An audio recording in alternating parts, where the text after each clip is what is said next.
প্রাথমিক যে চিকিৎসাগুলো সেগুলো দেওয়া হয়েছে এবং এটা এখন প্রক্রিয়াটা চলমান। উনি যখন এসেছিলেন তখন খুবই ক্রিটিক্যাল ছিলেন। আমাদের যে সাধারণ স্কেলে যে মূল্যায়ন সেটা অনুযায়ী তখন ওনার জিসিএস স্কোর ছিল 3।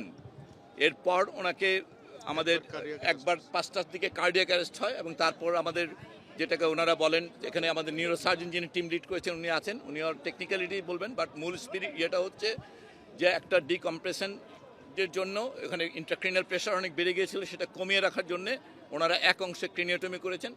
বলা ভালো যে এখানে আসলে এই কথাটা মেনশন করে যাই আমরা যে বুলেট ইঞ্জুরিটা আসলে একদিক দিয়ে ঢুকে আরেক দিক দিয়ে বেরিয়ে গেছে। প্রাথমিকভাবে এইটুকু দুটোই দেখা যাচ্ছে, এন্ট্রি এবং এক্সিট। এছাড়া ভেতরে কোনো মেটেরিয়াল আছে কিনা সেটা এখনও নিশ্চিত করে বলা কঠিন, তবে ভেতর থেকে কিছু রেমনেন্টস পাওয়া গেছে যেটা বুলেট কাভারেজ হতে পারে। অতএব বুলেট ভেতরে আছে কিনা এটা এখনও নিশ্চিত না। যে এক্সিট উন্ডের ওই অংশ থেকে একটা ক্রিনিওটমি করে প্রেশার রিলিজ করা হয়েছে, সেই অংশ থেকে ব্রেনটুকু বার হয়ে আছে এখন, এবং ভেতরে ব্লিডিং ছিল, ওখানে ডুরামিটার ওনারা করেছেন, সেগুলো কেটে সেখানে যেটুকু জমা হয়েছিল ফ্লুইড সেগুলো রিমুভ করা হয়েছে, সেটা মূলত ব্লাডও রিমুভ করা হয়েছে। এবং তারপরে মোটামুটিভাবে বলা যেতে পারে যে ব্রেইনে যেই অংশটুকু প্রেশারটা বেড়ে গিয়েছিলো সেটুকু ম্যানেজ করা হয়েছে, এটা কারণ একটা ড্যামেজ কন্ট্রোলের একটা ব্যাপার। এবং এরপর বাকি অংশটুকু এরপর আবার কিছুক্ষণ আগে ওনার নেজাল ব্লিডিং হচ্ছিল, সেটাও ওনারা ম্যানেজ করেছেন আমাদের চিকিৎসক দল। এখন এই মুহূর্তে ওনার হিমোডাইনামিক্যালি উনি উইথ মেডিকেশন স্টেবল আছেন, কিন্তু এটা আমরা বারবারই বলছি যে এটা খুবই কিছুক্ষণ থাকেন, আবার কিছুক্ষণ পরপরই এটা কমে যাচ্ছে বারবার।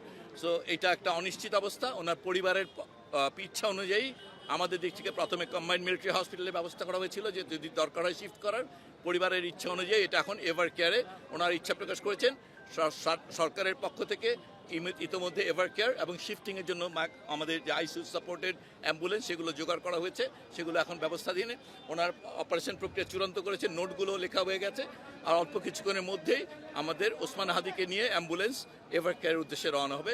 সবার কাছে দোয়া চাইছি, সারা বাংলাদেশের সকল মানুষ ওসমান হাদির জন্য দোয়া করবেন, এবং আমাদের চিকিৎসক দল যারা সাধ্যমতো চেষ্টা করেছেন ঢাকা মেডিকেল কলেজে এবং লাস্ট একটি ব্লাড কানেক্ট করে দিয়ে ওনাকে স্টার্ট করা হবে। সেই রক্তের ব্যাগটা কানেক্ট করে ওনাকে অ্যাম্বুলেন্সে তুলে দেওয়া হবে। আপনারা দোয়া করবেন সবাই ওসমান হাদির জন্য। আমরা এটাকে খুবই ক্রিটিক্যাল, যদি আমাদেরকে জিজ্ঞাসা করেন আমরা বলবো এটা খুবই ক্রিটিক্যাল। এই অবস্থায় কনজারভেটিভ মানে কোনো ধরনের কোনো ইন্টারভেনশন করা হবে বলে আমরা মনে করছি না আগামী 72 ঘন্টায়। এটা খুবই ক্রিটিক্যাল। মানে এই অবস্থায় ব্লাড দিয়ে এবং এই যে ফ্ল্যাকচুয়েটিং ডাইনামিক অবস্থাতে আমরা কোনো রকমভাবেই কোনো স্টেটমেন্ট পরিষ্কার দেওয়া কঠিন। আমার নাম মোহাম্মদ সাইদুর রহমান, আমি বিশেষ সহকারী স্বাস্থ্য ও পরিবার কল্যাণ মন্ত্রণালয়ের দায়িত্ব। ধন্যবাদ। এবার সার্জন আছেন, উনি হচ্ছেন প্রফেসর জাহিদ। ওনার আমরা সন্দেহ করছি একটা বুলেট কানের ওপর দিয়ে বাম দিক দিয়ে ঢুকে ডান দিকে বের হয়ে গেছে বুলেটটা। তো এটা মানে ম্যাসিভ ব্রেন ইনজুরি বলতে যা বোঝায় সেটাই। এবং ব্রেন স্টিম মগজের যে কাণ্ড সেই কাণ্ডের পাশ দিয়ে বুলেটটা বের হয়ে গেছে, কাণ্ডেরও ইনজুরি হয়েছে। এখন ওনাকে কৃত্রিম শ্বাস প্রশ্বাসের মাধ্যমে ওনাকে আমরা বাঁচিয়ে রাখছি। তবে আসার কথা যেটা যে সাইন অফ লাইফ যেটা বলে জীবনের চিহ্ন, এটা ওনার ভেতরে এখনও আছে, এটা নিঃশেষ হয়ে যায় নাই। আমরা আশাবাদী এবং আমি অপারেশনের টোটাল অপারেটিভ প্রসিডিওরের মধ্যে আমাকে অ্যানেস্থেশিয়া যিনি প্রফেসর উনি বারবার আমাকে অ্যাসিওর করছেন যে ওনার নিজস্ব যে ইফোর্ট, একটা মানুষের যে শ্বাস প্রশ্বাসের যে ইফোর্ট যেটা ওটা ওনার ছিল। কিন্তু উনি প্রথমেই একবার শকে চলে গেছিলেন, আমাদের পার অপারেটিভ উনি একবার শকে চলে গেছেন। এখন আমরা যখন ওনাকে অ্যাম্বুলেন্সে শিফট করব এই সময় ওনার নাজোফ্যারেঞ্জিয়াল ব্লিডিং, নাক এবং গলা দিয়ে ব্লিডিং শুরু হয়েছে। তো ওইটা আমরা মোটামুটি ম্যানেজ করছি, ইএনটি সার্জনরা ফাইনালি ওটা ম্যানেজ করার পরে আমরা ব্লাড দিয়ে সেফলি ওনাকে শিফট করব। আমরা আপনাদের কোনো আশার কথা শোনাতে পাচ্ছি না, তবে উনি এখনও বেঁচে আছেন।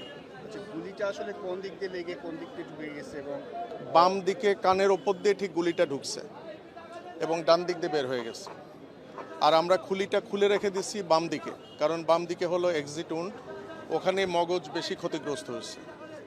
ওইদিকে আমরা খুলিটা খুলে রেখে দিচ্ছি, ডুরার যে ম্যানেজমেন্ট সেগুলো করছি, মগজ থেকে পানি বের করে দিয়ে মগজের চাপ কমায় দেওয়ার যে ব্যবস্থা সেগুলো আমরা করছি, আমাদের পক্ষে যতটুকু করা সম্ভব আমরা করছি।